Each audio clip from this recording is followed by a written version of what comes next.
사실 우리 이번 학회의 그 주제가 굉장히 아까 강요가 강하다고 세다고 얘기를 하셨는데, 올해가 이제 1919년 그 3.1운동이 100주년 되는 해이기 때문에 혁명의 연극, 연극의 혁명, 이제 이런 제목을 이제 붙이게 됐는데요. 사실 이 3.1운동이 한국 연극사에 미친 영향, 이렇게 크게 본다면은 정말 그야말로 3.1운동 직후에 우리 한국 연극계에 혁명이 일어났어요. 그래서 정말 그 연극의 혁명이고, 그리고 나서 그 다음에 3.1운동이라는 그 민중항쟁, 항일운동, 이거를 말하자면은 그동안의 그 식민지 시대에는 정말 말할 수도 없고 기억할 수도 없는 그런 역사였죠. 이게 해방이 되면서 대대적으로 3.1운동이라는 그 민중항쟁, 항일운동이 정말 특권적인 위치를 가지면서 정말 혁명의 연극으로 아주 대대적으로 이제 공연이 되게 되는 그런 이제 그런 힘을 발휘하게 되는데요. 그래서 그야말로 연극의 혁명과 혁명의 연극, 이게 이제 3.1운동이 우리 한국 연극사에서 갖는 그런 그 위치고 관계라고 할 수가 있겠습니다. 지금 이게 준비가 아직 안 되나요? 좀 기다릴까요? 네, 이 발표문에 사실 있으니까 우선 좀 그걸 보시면은요, 뭐 다 아시겠지만 이 3.1운동은 이제 민족대표 33인이 독립선언서를 낭독했고, 그리고 이제 시위운동이 전국적으로 3개월 동안 확산이 됐다는 거, 이게 굉장히 대단한 것 같아요. 우리가 그 전에 구한말까지 정말 동학혁명이라는 게 있었지만, 이게 아주 전국적으로 많은 그 민중이 참여해서 한마음 한뜻으로 이렇게 그 만세를 외치고 혁명을 외친 적이 없었거든요. 그래서 참가 인원만 해서 200만 이상이에요. 그러니까 그 당시 인구가 1700만이니까 맞아 그 10% 이상이 이 만세운동 시위에 참여를 했던 거죠. 그리고 전국에 218개 군이었는데 그 중에 211개 군이 참여를 했어요. 그러니까 전국적으로 뭐 거의 다 참여를 한 거로 볼 수가 있겠고요. 집회 수만 해도 뭐 1548회가 이제 열렸고요. 그래서 우리는 뭐 3.1절 하면은 뭐 유관순 누나 태극기 이런 거 자동적으로 생각을 하게 되는데요. 이 당시에 사망자가 7,509명이고 뭐 부상자가 한 16만 명 정도, 이렇게 그 3.1운동이 정말 거국적인 대대적인 민중항쟁이었다는 거. 그래서 이 3.1운동이 그 이후에 우리 그 정치사에도 굉장히 큰 영향을 미치는데요. 사실 이게 그 우리 한국 역사를 통틀어 놓고 볼 때 정말 그 근대 정신으로 조직되고 전개된 아주 그 민중이 주체가 된 사회운동이라고 이제 최초의 그 정치 사회적인 그 사회운동, 대중운동이라고 볼 수가 있겠고요. 그리고 그 다음에 1919년 4월에 상해 임시정부가 이제 수립이 됩니다. 그리고 이제 이 전국적으로 이 근대 의식이 싹 트고 이제 민족 의식, 민족 공동체라는 그 의식이 확산이 되게 되는데요. 이게 이제 그 말하자면 크게 우리 사회에 일어난 변화를 보자면은 문화운동, 또 계몽운동, 또 교육운동이 확산이 되죠. 그래서 그 당시에 많은 지식인들이 지방으로 내려가서 민중들에게 이제 야학을 열어가지고 공부를 가르치고 글을 가르치고 뭐 이런 거는 그 신문에 상록수를 봐도 그런 게 나오죠. 그리고 이제 일본 같은 경우에도 이 대대적인 그 항일 민중운동에 좀 놀래가지고 그동안에 무단 통치를 하다가 문화정치로 약간의 방향을 바꾸죠. 그래서 우리나라에서 이제 최초의 그 일간지 조선일보, 동아일보, 그러니까 민족지죠, 민족지. 그 이전에 뭐 매일신문이 뭐 이런 거 있었지만, 그래서 조선일보, 동아일보가 발간이 되고, 또 문예지로 창조가 발간되고, 개벽이 발간되고, 이런 등등으로 이 사회 전반에 굉장한 어떤 문화운동이 일어나게 되고, 그리고 이제 우리 한국 연극에 국한지어서 보자면은 한국 연극은 1910년대에 그 신파극이 일본을 통해서 신파극을 받아들이고, 그 당시에 모든 그 연극의 그 주류를 이루는 게 그 전에 그 전통국가는 다르게 그 신파극이 유행하고 있었던 것이죠. 그런데 이때 이제 그 동경 유학생들을 중심으로 해서 그 연극 단체가 형성이 되고, 그리고 그 다음에 20년대 전반에 학생부 운동이 아주 요원의 불길처럼 일어나게 됩니다. 그래서 이 3.1운동이 우리 연극에 미친 영향은 말하자면 그 근대극 운동을 촉발했다는 것이에요. 아예 안 되나요?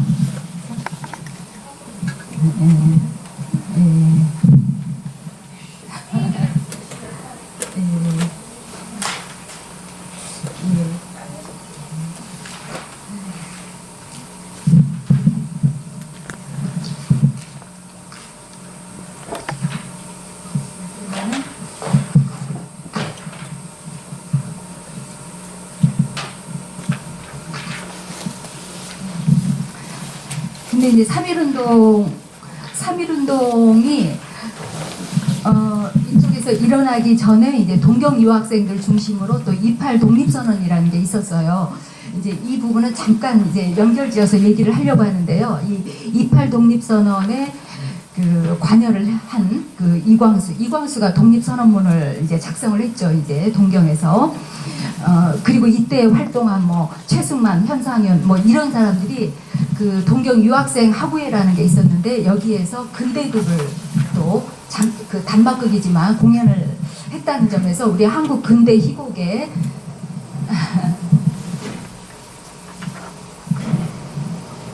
이게 오래 걸리네.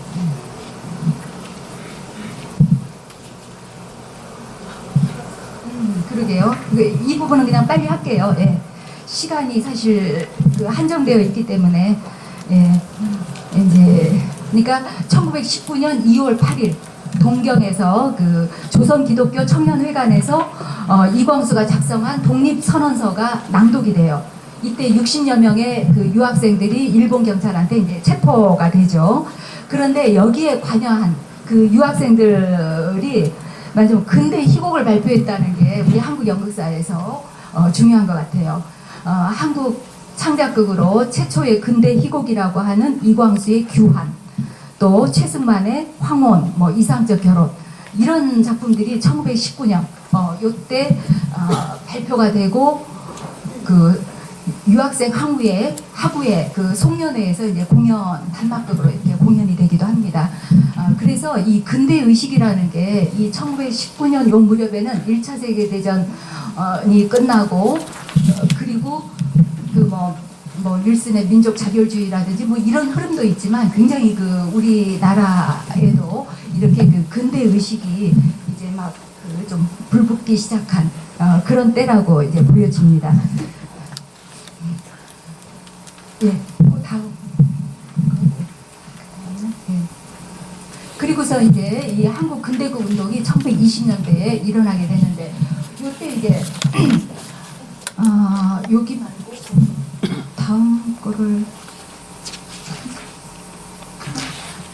제가 그 나중에 3.1운동과 1920년대 연극의 변화, 여기를 먼저 볼게요. 예, 1910년대 그 한국 연극의 주류가 신파극이었는데, 이때 이제 3.1운동이 일어나고 나서 굉장히 그 민족의식이라든지 근대의식이 싹트게 되면서 이 신파극계도 좀 변화를 갖게 됩니다.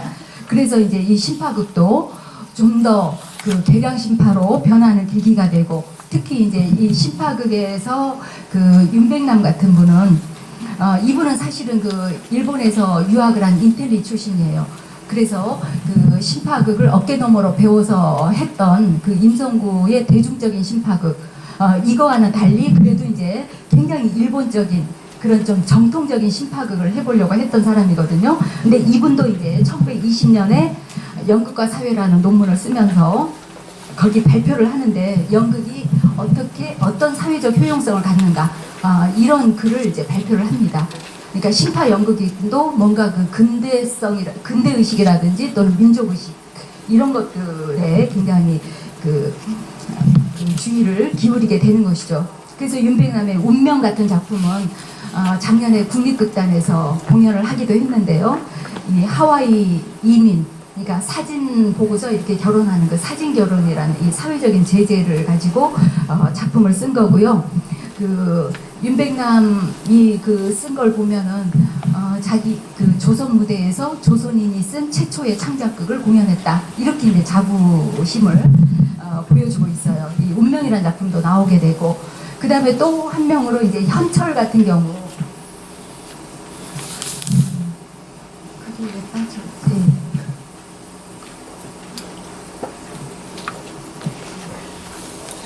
제가 이걸 하면서 해야 될 것 같아요. 네.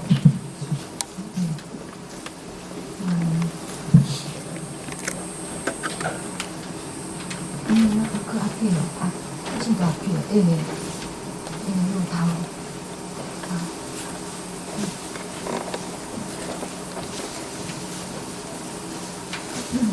그게 왜 없지, 여기에?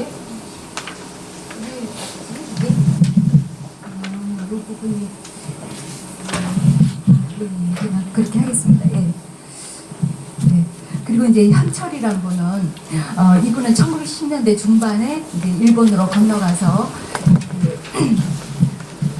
이제 시마무라 호흡기츠가 하는 그 예술자에서 배우로 활동했던 사람이에요.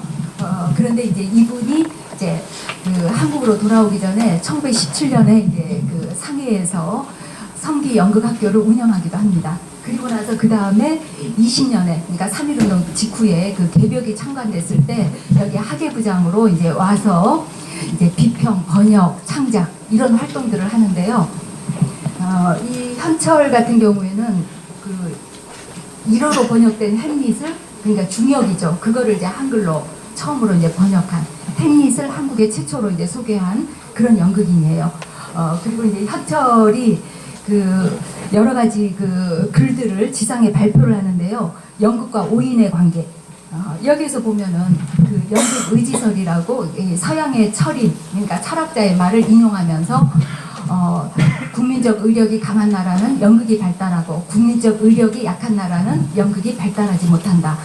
이러면서 이 국민의 어떤 의지, 어떤 그 민족의식, 이게 이제 연극의 발전과 굉장히 큰 상관관계가 있다, 이제 이런 주장을 하고요. 그 다음에 또 문화사업의 급선무로 민중극을 재창하노라, 이런 글에서는 이제 민중극이 우리 조선 연극에 정말 필요하다는 이런 주장을 펼칩니다. 그래서 이 현철이 말하는 민중극은 민중을 제재로 한 극이고, 민중의 공유물이 되는 극이고, 민중을 교화하는 그런 극이 민중극이다. 이거는 그 로망 롤랑의 민중예술론에서 내용을 가져온 것이죠. 네. 그리고 이제 이 현철이 중요한 거는 우리나라에서 최초로 조선 배우학교를 설립을 합니다. 그래서 연극 배우를 양성하는 이런 기관을 최초로 만들었다는 거. 이 창신동에 그 영화 배우, 영화 감독 이구영 감독하고 이렇게 이 학교를 설립을 했는데요. 여기에서 그 배출한 이 배우들 일기생인데요. 이금용, 왕평, 김하부, 양백명, 복혜숙, 김수련, 이런 분들이 정말 그 이후에 굉장히 우리 연극사에서 괄목할 만한 활동을 합니다. 뭐 이금용, 복혜숙 이런 분들은 이제 연극을 하다가 나중에 영화 배우로까지 가서 활동을 했고요. 김하부, 또 왕평 이런 분은 악극, 그 다음에 또 창극 이런 쪽에서 대본도 쓰고 연출도 하고 이런 활동을 했고요. 양백명은 신극 쪽에서 이제 활동을 했죠. 예.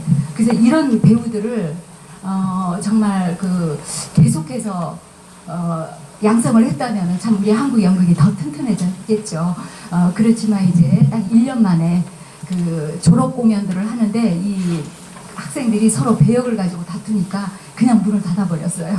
그래서 1년 만에 아쉽게 이 배우학교가 폐교를 그러니까 현철 씨가 굉장히 그 까탈스러운 그런 성격이에요. 현철 이 이름도 자기 이 철이라는 게 그 철학할 때 그 철이거든요. 그래가지고 자기 그 제자들한테 뭐 식철, 그러니까 10명의 제자들한테 전부 뭐 예철, 뭐 문철 이런 식으로 이름을 다 예명을 지어줄 정도로 굉장히 그때 이 20년대 초반에 아주 굉장한 그 예술 운동에 대한 확고한 의지와 어떤 큰 그림을 가지고 시작을 한 것 같은데, 이렇게 우리 근대 연극사를 보면은 너무나 그 이 선구적인 연극인들이 정말 큰 뜻을 펼치면서 시작을 했다가 그냥 좌절하고 끝나버린 이런 경향을 많이 보면서 참 아쉽다는 생각이 드는 경우가 많이 있습니다. 그리고 나서 이제 1920년대 한국 근대극 운동이 이제 학생극 단체를 중심으로 해서 아주 불붙듯이 일어나게 되는데요. 이게 다 이제 그 3.1운동 직후에 아까도 그 민족의식, 우리가 이제 그 합병이 된 지 한 10년이 못 됐잖아요. 9년, 10년 되면서 우리가 그동안에 잃어버렸던 그 민족에 대한 의식이 이제 3.1운동을 통해서 굉장히 그 각성이 돼서 많은 지식인들이 연극에 투신하겠다 이런 생각을 하게 되는데요. 그 이유는 뭐냐면 당시에 굉장히 문맹률이 높았어요. 그러니까 뭐 글을 쓴다든지 해서 이 민중을 교화시키고 뭐 민중을 계몽하고 이런 게 굉장히 그 효율적이지 못한 것이죠. 그래서 이제 연극을 통해서 민중을 계몽하고 교화하겠다 이런 생각으로 이제 연극 운동에 뛰어들게 된 겁니다. 그래서 이제 이 1920년에 극예술협회, 여기 몇 면을 보면은 이제 동경 유학생들인데요. 김우진, 와세다대 영문과 다니는 김우진, 또 홍혜성. 이 홍혜성도 굉장히 중요한 인물이죠. 이 대구하고도 관련이 있는데요. 그 이 홍혜성 같은 경우에는 그 일본에서 정말 그 오사나이 가오루, 그러니까 일본의 신극 운동을 이끈 그 연극인 밑에서 이제 배우로 활동을 해요. 그래서 나중에 이제 1930년대 되면은 그 극예술 연구회 거기에 이제 대표 연출가로 활동을 하고, 그리고 그 다음에 35년에 동양극장이 세워지니까 동양극장으로 옮겨서 우리나라 그 대중극의 어떤 수준을 높이는데, 그 고급 대중극을 만드는데 굉장히 큰 역할을 한 이런 이제 연출가이죠. 이제 그런데 어쨌든 이 김우진이나 홍혜성, 또 조명희 같은 경우는 시인이고 소설가고 이 사람은 사회주의 운동가이기도 했어요. 그래서 이제 조명희 같은 경우에는 나중에 그 러시아 쪽으로 갔는데요. 그러다가 그 스탈린 시대에 그 우리 조선인들을 강제로 그 중앙아시아로 이렇게 기차 태워서 막 보냈잖아요. 그래서 거기 수용소에 있으면서 여기에서 민족운동을 하다가 거기에서 이제 죽은 그런 분이에요. 어쨌든 그 조명이 홍남파는 이제 음악으로 잘 알려져 있고, 마혜송 아동문학가로 유명하죠. 이 마혜송은 또 이 당시에 그 여배우를 구할 수가 없어서 그 마치 일본 그 신파처럼 여형 배우, 이제 남자가 이제 여자 분장을 하고 여배우 역할을 했는데요. 마혜송이 아주 이때 굉장히 인기 있는 여형 배우였어요. 그래서 이제 여배우 역을 많이 했죠. 요 시기에. 그 다음에 진장섭, 고한승, 또 김영팔 같은 경우에도 프로 극작가지만 또 나중에 라디오 드라마도 또 이분이 이제 연출도 하고 그쪽 활동도 했고요. 뭐 최승일, 굉장히 그 우리 근대 연극을 이끌어간 인물들이 다 이때 모여 있어요. 그래서 참 놀랍다는 생각을 하는데, 처음에 사실 극예술협회를 만든 거는 본격적인 연극 단체는 아니고 그냥 여기에서 그 뭐 체업도 읽고 뭐 하우프트만도 읽고 이러면서 그냥 그 희곡을 연구하는 그런 서클 정도였어요. 그런데 동우회라는 이 고학생 단체에서 이 극예술협회 측에 우리가 기숙사 회관을 만들어야 되니까 그런 건립 모금을 하게끔 연극단체를 좀 꾸며서 좀 순회 공연을 해달라. 그래가지고 이제 동우회 순회 연극단을 급조합니다. 이렇게 극단을 하나 만들어가지고 이제 학기 방학을 이용해서 이제 그 배를 타고 부산에 도착해서 부산에서부터 쭉 위로 올라가서 함흥까지 이렇게 아주 전역을 돌면서 이제 공연을 하는데, 이때 레퍼토리가 이제 조명희가 쓴 김영일의 사, 또 홍남파의 최후의 악수, 던세니의 찬란한 문, 그리고 이게 이제 강연과 음악 연주로 이루어져 있어요. 그러니까 이게 단순히 공연이 아니라 정말 그 민중을 계몽하고 민족의식을 고취하기 위한 거기 때문에 강연을 반드시 곁들였고, 또 음악 연주가 있었지, 이제 홍남파 윤심덕. 근데 사실 이 공연을 할 때 이제 여행 경비와 모든 그 연극 제작비 일체를 이제 김우진이 다 대서 이렇게 이제 공연을 하는데 굉장히 이 공연이 크게 그 인기를 끌게 돼요. 그러니까 그동안에 이제 거의 뭐 심파극만 보다가 이 공연을 보니까 많은 관객들이 이게 진짜 우리 현실을 그린 것 같다. 사실 여기는 연극을 해본 사람이 없어요. 그러니까 배우들 연기가 다 아마추어죠. 전부 뭐 학생이었다가 갑자기 무대에 섰으니까. 그래서 연기는 아마추어지만 그 심파극의 어떤 기술적인 연기와는 달리 너무나 그 진지하고 또 내용 자체가 그 조선의 어떤 궁핍하고 그 압박받는 이런 그 현실을 진지하게 그렸기 때문에 이제 감동을 받았던 거죠. 그래서 아이고 시간이 얼마 없네요. 예, 빨리 할게요. 예, 김영일의 사 같은 경우에도 한국 고학생이 일본에서 정말 그 친일파 그 학생한테 굉장히 뭔가 그 압박을 받다가 결국 이제 죽는데 이 김영일의 사 이거를 이제 어느 공연에서는 또 배우가 약간 즉흥적으로 대사를 바꿨어요. 말하자면 10년 전에는 자유가 있었는지 모르지만 지금은 자유가 없다. 이 말을 해가지고 그 임검 그 순경이 막 호루라기 불고 공연 막 중단이 되고 이제 이런 일도 있었던 것이죠. 예. 그래서 이 동우의 순회 연극단은 이제 1회의 공연으로 이제 끝을 냈는데요. 그 다음에 많은 학생 단체들이 막 불붙어서 이제 생겨나게 됩니다. 그래서 뭐 송경하구의 갈도패, 형설회. 그리고 이제 이 중에서 이제 중요한 게 이제 토월회인데요. 토월회는 다 유명하니까 다 알고 있는데 여기도 역시 그 박승희, 뭐 김복진, 김기진 이런 사람들이 그 처음에 문예 서클로 이제 시작을 해요. 그러다가 이 극예술협회의 그 성공을 보고서 우리도 좀 연극을 가지고 고국에 가서 공연을 하자. 그래가지고 이제 방학 때 공연을 하게 되는 거죠. 그래서 길식, 그 조명이가 아니 그 박승희가 쓴 작품 이런 걸 들고 가서 이제 공연도 하고 그랬는데 1회는 너무 빚만 졌어요. 너무 연기가 서툴러가지고 그러다가 빚을 졌으니까 이 빚을 좀 갚게끔 2회 공연을 하자 해가지고 알트 하이델베르크 뭐 또 부활 이런 공연을 했는데 이때 굉장히 인기를 끌면서 성공을 하게 되죠. 근데 사실은 이때 그 평자의 평을 보면은 은그릇에 담은 설렁탕 같았다. 그러니까 무대 미술은 굉장히 그 여기 보면은 무대 미술가들이 있고 식민지 시대 굉장히 유명한 걸출한 원우전이라는 무대 미술가가 이 토월에 합류를 해요. 그래서 굉장히 사실적인 배경화 이런 것들을 썼다는 게 당시에 그 심파극하고 다른 그래도 그 연극사적인 어떤 혁명을 보여주는 그런 부분이라고 할 수가 있겠죠. 근데 이제 토월에는 결국 박승희가 3회 공연부터는 이제 전문극단으로 그러니까 직업극단으로 변신을 해요.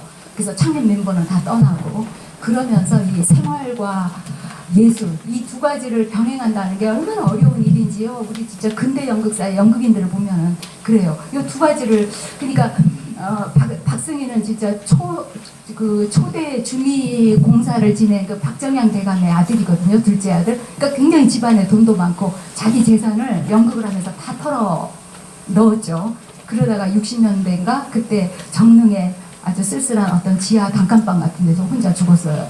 그러면서 자기는 연극을 평생을 했지만 남은 게 없다 이런 말을 하고 예 하여간에 예 그러니까 이제 박승희가 그 직업 전문극단을 하면서 계속 자기가 뭐 작품을 번안하고 쓰고 연출하고 뭐 그러면서 점점 심파극처럼 이렇게 변질이 된 거죠. 통속극으로. 예, 그래서 연극을 통해서 돈 번다는 건 너무 어려운 것 같아요. 어쨌든 이렇게 그 우리 근대극 운동이 그동안의 심파극 일변도였던 우리 연극계에 굉장히 혁명적인 바람을 불러일으키면서 이제 근대극 맞아 좀 우리 현실을 좀 더 사실적으로 진실하게 표현하는 이런 방향으로 갔고 또 서구의 많은 근대극들을 소개하고 그래서 뭐 학생극 단체지만 어쨌든 뭐 체홉에 벚꽃동산도 공연이 되고 여러 대학교에서 이렇게 20년대가 흘러가게 됩니다. 네. 그리고 그 다음에 이제 그 혁명의 연극 말하자면 이제 해방이 되면서 그때 이제 이 해방기에는 사실 이게 해방이라는 게 우리한테는 도둑처럼 왔다고 그렇게 표현을 하잖아요. 다들 모르고 있었어요. 그래서 이번에 뭐 박근영 연극 그 해방의 서울 여기서 보면은 이제 사쿠라는 피었는데 이런 그 일본 영화 그러니까 조선 배우들이 이제 일본 영화 자본을 받으면서 그 영화사에서 영화를 마지막 씬을 막 찍다가 해방이 돼버려가지고 우리는 다 망했다 뭐 이런 내용이더라고요. 근데 실제로 우리 연극도 그렇게 했어요. 조선연극사라는 그 대중극단 이것도 그 해방이 된 날 8월 15일 날 아내의 길이라는 작품을 공연하고 있었거든요. 이거는 뭐냐면 그 태평양 전쟁 거기에 그 아내들은 이 전쟁이 승리하게 하기 위해서 아내들은 어떻게 헌신해야 되는가 뭐 이런 아주 선전 목적극이에요. 그런 공연을 하면서 해방을 맞았던 거죠. 그런데 어쨌든 이제 해방이 딱 되고 나니까 해방의 간격을 얘기를 해야 되는데, 그런데 우리는 이제 우리가 스스로 쟁취한 그런 독립이 아니기 때문에 결국 이제 우리 그 기억 속에서 기념할 만한 게 3.1운동이었던 것이죠. 그래서 3.1운동이 거국적인 그 항일, 민중 항쟁이었기 때문에 이제 이 역사적인 기억을 계속 좌파나 우파나 이제 자기네가 전유하고자 하는 이런 그 흐름과 운동이 벌어지게 되는데요. 어쨌든 3.1은 이렇게 46년에 기념일로 지정이 되고 49년에 3.1절이라고 이제 딱 그 공휴일이 되게 되죠. 그래서 이 해방기 연극 소재는 해방의 감격, 독립운동, 뭐 친일잔재 청산, 3.1운동. 그런데 이제 이 해방기에 가장 먼저 헤게모니를 잡은 쪽은 이제 좌익이었어요, 좌파. 그래서 8월 15일 날 해방이 됐는데 16일 날 조선연극건설본부를 조직을 합니다. 굉장히 순발력이 있고 조직력이 있죠, 이쪽이. 그리고서 여기에서 분파돼서 조선 프로연극동맹이 나왔지만 이제 다시 이거를 통합해서 조선연극동맹이 조직이 되는데, 여기는 사실 이 일제시대 프롤레타리아 극을 했던 사람들뿐만이 아니라 신극과 대중극계 많은 범연극계적 조직으로 이게 확장이 됩니다. 그래서 당시에 그 뭐 민족 담론 또 새로운 국가 만들기 이제 이런 쪽이 이 당시에 일제잔재 청산 이런 시대적 과제에 이제 매진을 하게 되는데요. 이 좌파와 우파가 3.1운동을 어떻게 기념하고 어떻게 기억하고 이걸 전유하는가, 이걸 보면은 이 저항이라는 거, 3.1운동의 저항을 좌파는 이제 혁명운동으로 봅니다. 미완의 혁명. 그래서 이제 그리고 이제 우파의 경우에는 이제 혁명이라기보다는 이제 그냥 하나의 반일 이런 정도로 이제 표현을 하고 있는 거죠. 예, 다음. 네. 예, 그래서 이제 3.1 기념의 정치학이 굉장히 그 외부에서 온 해방에 대한 그런 심리적인 결여를 보상하고자 하는 거였고요. 그래서 이 당시에 그 연극이 공연되는 방식은 굉장히 제의적인, 의례적인 성격을 띈 거였어요. 그래서 항상 이 퍼포먼스 형식으로 열렸는데요. 공연하기 전에 먼저 만세 선창을 해요. 만세를 하고 그 다음에 순국선열에 대한 묵념을 하고 나서 그 다음에 이제 3.1운동 이런 그 주제의 어떤 연극이 있고, 마지막에는 이 무대에서 3.1운동은 사실 그 일경들한테 많은 민중들이 이제 총을 맞고 쓰러지잖아요. 죽어가면서 막 조선 해방 만세, 뭐 조선민족 독립 만세 이런 거 외칠 때 정말 막 태극기가 내려오고 막 가치들 막 외치고 막, 그래서 이 무대와 객석의 경계가 다 사라지면서 한마음 한뜻으로 이제 막 애국가 부르고 뭐 만세 부르고 이제 이런 식이었던 것이죠. 네. 그래서 다음. 그리고 이제 이 좌파에서는 이제 1회와 2회 3.1 기념 연극대회 이걸 이제 조직적으로 열게 되는데요. 이제 46년에 이 작품들이 이제 이 작품인데 그 함세덕의 김인년 3월 1일 같은 경우에는 4월 달에, 그러니까 공연이 한 달 좀 미뤄져서 요 연극대회 좀 지나서 이제 공연을 하게 되죠. 그 다음에 2회는 좀 47년에 이때는 이제 좀 바꿔서 극단들의 합동 공연 형식으로 이제 했어요. 그래가지고 1부는 태백산맥, 2부는 위대한 사랑 이렇게 두 작품을 이제 일주일 동안 공연을 했는데, 여기서 사실 대본이 남아있는 게 몇 편 안 돼요. 그래서 우리가 그 전모를 모르는 거죠. 이 독립군이라는 작품은 김일성의 그 항일운동을 그렸다는 그런 작품이고요. 그 다음에 대본이 남아있는 게 마침 그 함세덕의 김인년 3월 1일 또 김남천의 3.1운동 그렇게 남아있어요. 그리고 위대한 사람은 이제 몇 년 전에 이 대본이 발굴이 돼서 이제 위대한 사람도 이제 알게 되는 것이죠. 그래서 이제 요때 중요한 거는 이 민족 공동체라는 그런 의식을, 민족 통합 이걸 만들어내는데 굉장히 요 뜨거운 연극을 했어요. 아까 막 만세 선창하고 뭐 막 이런 것처럼 감각적으로 복원하고, 그리고 이 3.1운동의 그 현장성을 그 지금 해방 조선의 이 현재적인 맥락에서 이거를 다시 이제 여기에서 퍼포먼스 형식으로 되살리려고 했던 것이죠. 예. 그런데 이제 좌파니까 아무래도 그 3.1운동을 이제 계급투쟁, 뭐 혁명, 통일 뭐 이런 거하고 연결을 하고 있는 거죠. 다음 볼까요? 네. 그래서 여기에서 보면 항상 그 의례, 이제 기념식, 그리고 굉장히 태극기가 많이 사용이 됐고, 배기, 하얀 옷을 입고 애국가 만세 소리. 그래서 이 정치적인 퍼포먼스였다는 것이죠. 네. 그래서 이 김남천의 3.1운동 같은 경우에는 이제 자기가 그 9살에 고향 성천에서 경험했던 3.1운동이다. 이런 얘기를 이제 작가가 앞에 부기를 하고 있어요. 근데 굉장히 다큐에 가까운 그런 리얼리즘 극을 써서 여기도 보면은 뭐 정말 태극기와 붉은기가 나중에 이렇게 나오고 아리랑 독립가 뭐 이런 게 막 불려지고요. 마지막에는 조선민족 해방 만세 이런 외침으로 이제 끝나게 됩니다. 그러니까 관객들도 같이 이제 따라서 외치게끔 한 거죠. 그 다음에 이 함세덕 같은 경우에는 이 김희연 3월 1일 함세덕은 최고의 그 웰메이드 극작수를 가진 그런 극작가로 평가되던 사람인데, 이제 막상 이렇게 딱 그 3.1운동 이런 연극을 할 때 이 사람들이 다 친일을 했어요. 사실 전부 친일 작품 쓰고 막 했거든요. 그래서 이 좌파 연극인들은 해방이 되니까 자기네 그 친일 전력을 용서받기 위한 그런 생각으로 더 극렬하게 이런 그 애국적인 이런 연극들을 하면서 더 뜨겁게 막 이제 했던 것 같아요. 그래서 그렇게 극작술, 뛰어난 극작술을 가진 사람이 완전히 그 웰메이드 이걸 버리고 철저하게 다큐멘터리 극으로 이제 만듭니다. 이렇게 5막 굉장히 긴 작품인데요. 여기에 당시에 요 작품은 아까 그 김남천의 그 3.1운동 거기에도 그런 얘기가 나와요. 맞으면 거기에 그 맨 마지막에 보면은 우리의 독립은 아직 완수되지 않았습니다. 우리가 잃어버렸던 토지와 국권도 아직 되찾지 못했습니다. 이런 대사를 말하거든요.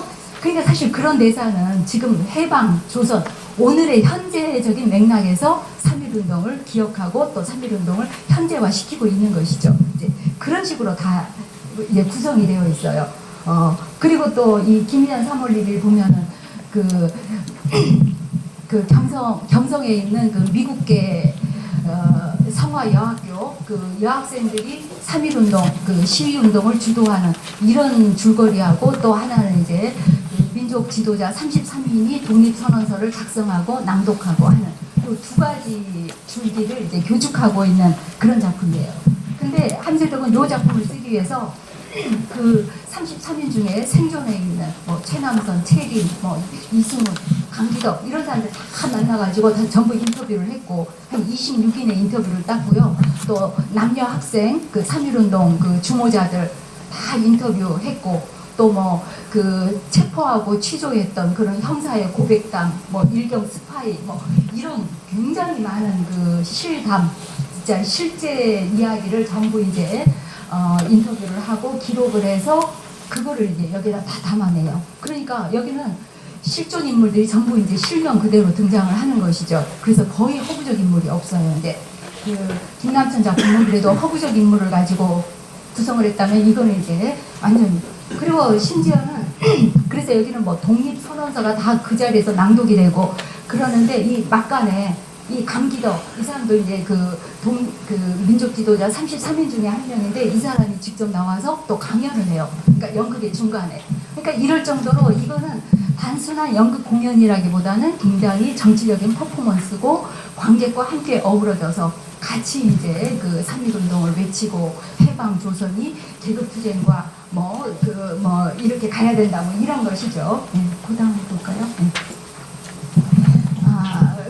그래서 아까 이제 그 2회, 그 다음에 2회 47년 1월 달에 되면은 사실 이때가 미군정 치하잖아요. 이제 수도경찰청장인 그 장택상이 포고문을 이제 발표를 합니다. 그래서 영화 연극을 정치적인 목적으로 이용하는 거 이거 용납할 수 없다. 그래서 만약에 그런 식으로 나가면 공연을 중지를 시키고 또 대본은 모두 사전 검열을 하겠다 이런 발표를 해요. 그래서 47년에 그 2회 3일 연극 기념대회에서 그 발표되는 뭐 태백산맥이나 또는 위대한 사랑 같은 경우 여기에는 굉장히 많은 부분이 삭제가 되고 검열에 걸려가지고 그렇게 해서 이제 공연 되게 된 거죠. 그래서 그 위대한 사랑도 이렇게 대본이 새로 발굴된 거 요거를 보면은요 그건 어떤 내용이냐면은 동아혁명의 춘향전의 서사를 섞은 거예요. 그래서 남녀 주인공의 연애담 이거하고 그다음에 봉건 세력하고 이제 거기에서 혁명을 일으키면서 싸우는 거죠. 그런데 이제 삭제된 게 뭐냐면은 이 농민들이 악질 관원한테 저항하면서 싸우는 장면 이런 것들은 다 삭제가 되어 있어요. 그러니까 조영출 같은 경우에는 그런 내용을 통해서 계급투쟁을 얘기하고 있는 거죠. 동아혁명 이렇게 가져와서 뭐 그런 거고요. 이 좌파가 이렇게 뭐 태극기 대기 뭐 이렇게 만세 소리 이런 것들이 굉장히 중요했고 또 이제 거의 끝났어요. 그리고 나서 이제 끝나면 만세를 부르고 정치 행진을 참여하게끔 이렇게 했던 거죠. 그 다음 볼까요? 예. 그러다 보니까 우파들은 사실 우파들도 이제 친일을 했기 때문에 숨죽여서 이렇게 있다가 47년에 우리도 이제 가만히 있으면 안 되겠다 하고서 이제 우파가 결집을 해서 3.1 기념 연극을 하나 만들게 되죠. 유치진이 쓴 조국이에요. 2막작인데 이게 지금 남아있는 작품은 47년 발표했는데 지금은 이제 1막 2장으로 남아있는데요. 그때는 이제 2막극이었어요. 근데 여기에서는 이제 유치진 작품을 보면은 굉장히 좀 감상적이에요. 그래서 여기 주인공의 아버지는 구한 말에 군대를 해산하니까 그때 자결한 이런 아주 충성을 대표하는 인물이에요. 그 아들이 있는데 3.1 만세운동에 참여를 하고 싶은데 홀어머니 때문에 나가지를 못해요. 그래서 막 고민을 하고 그러다가 이제 결국 이제 어머니를 설득하고 해서 이제 만세운동에 나간다고 하는데 근데 이때 그 작품들이 좌우를 막론하고 특성이 꼭 일본에 대한 어떤 복수 요걸 넣기 위해서 아까 함세덕의 김인현 3월 1일 같은 경우에도 여학생이 진짜 총에 맞아서 죽어가면서 거기에 조선인 순사들한테 여러분들도 사실 마음속으로는 이렇게 일본에 저항하고 싶지 않냐고 하면서 같이 우리 똑같이 조선 민족 해방 만세를 외치자고 그래요. 그래서 조선인 순사들도 갑자기 막 감격에 겨워서 같이 막 조선 해방 만세 막 이렇게 외치거든요. 그러니까 사실 이런 것들은 역사 왜곡이라고 할 수가 있고 자기네가 전유해서 기억을 새롭게 다시 쓰게 하고 있는 것이죠. 여기도 마찬가지예요. 요 유치진의 작품도 보면은 뭐 작가의 말 속에 이렇게 애국가에 맞춰서 관중도 같이 불러주면 좋겠다. 태극기도 내려오고 이런 얘기도 있는데 여기도 맨 마지막에 보면은 일본 경찰을 이제 위협을 해가지고 너 조선 독립 만세 외쳐 해가지고 일본 경찰이 외치는 마지막 장면이 나오거든요. 이제 우리가 이 실패한 혁명이라고 할 수 있지만 요 뜨거운 이 해방기에서는 굉장히 이 항일운동이 해방조선이 당시에 사실 소련과 미국에 우리가 아직 이제 시탁 통치는 아니지만 어쨌든 그렇게 들어와 있었잖아요. 이제 통치를 받고 있었던 상태이기 때문에 굉장히 일본의 지배를 받고 있는 식민지 현실하고 해방조선의 현실하고 굉장히 동일시가 될 수가 있었던 그런 맥락이 있었던 것이죠. 그래서 이렇게 좌파들은 남산공원에서 이렇게 3.1 기념대회를 갔는데요. 이 3.1이라는 것도 사실 이 용어에 대한 또 담론 헤게모니 투쟁도 있었어요. 그러니까 딱 좌파에서 3.1을 먼저 써버렸기 때문에 여기는 우파는 이제 기미선언 이걸 가지고 와서 기미선언 전국대회를 서울운동장에서 열고 양쪽이 이렇게 시가행진을 하다가 남대문쯤에서 충돌해서 막 테러가 일어나고 굉장히 혼란하고 뜨거웠던 이런 때가 이제 해방기였고요. 이제 요 시기가 지나고 47년 이후부터 그야말로 이제 좌파를 탄압하기 시작하니까 이제 이 사람들은 거의 다 월북을 해버리죠. 그래서 이제 이 남한 정부는 그야말로 이제 우파 연극인들이 헤게모니를 잡고 이제 유치진부터 쭉 계보가 이제 내려오고 있습니다. 그래서 이 3.1 운동은 우리 한국 연극에서 보면은 굉장히 그 의례를 대표하는 그런 그 기념의 어떤 정치학으로 남아 있는데요. 사실은 이게 80년대까지 계속 남아 있었어요.